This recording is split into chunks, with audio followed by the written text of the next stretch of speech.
Mula sa stage ng pageant hanggang sa mga gown sa loob ng kanyang boutique, pinatunayan ni Belen Sarmiento na ang pangarap kapag sineseryoso pwedeng maging negosyo. May inspire sa kwento niya kasama si Dayan Medina Ilustre dito sa Negosyo Tayo.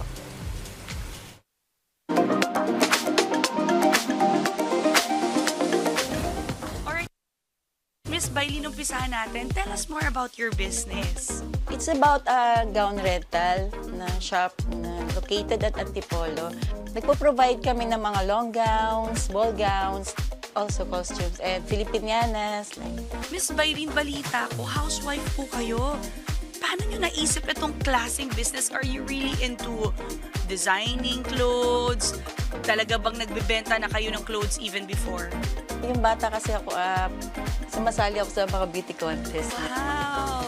Medyo... Halata naman, you look beautiful. Thank you. That time po, talagang wala kaming pera or something, gano'n. Parang wala kaming gown. Minsan, pag nananalo ko sa gown, pag reigning queen ako, pagpapasa ako ng corona, isang gown lang ang lagi kong suot. Hindi ko po alam na mapupunta ako sa business na to. Siguro fate. Parang na destiny mo na.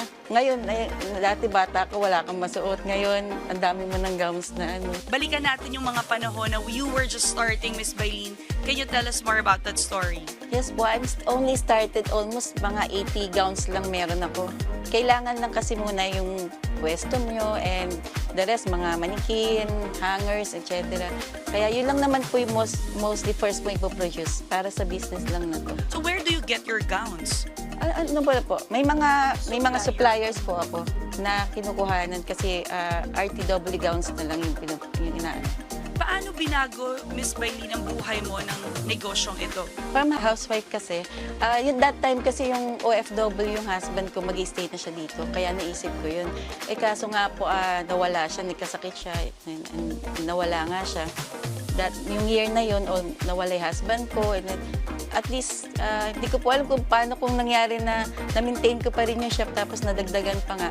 Siguro po, sipag na lang at saka kailangan kasi ilan din yung anak ko na umaasa, yung lang din ngayon yung business ko para dito sa mga anak ko. What advice can you give?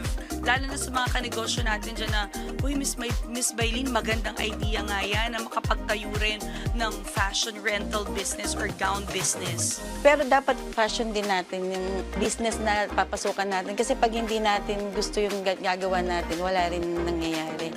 And yun nga, tiyaga lang po and kailangan yung service natin, good service talaga, na kailangan bumabalik yung client natin and sometimes yung mga referrals pa ng mga old clients natin, yun lang naman yung nag-aano ng business natin.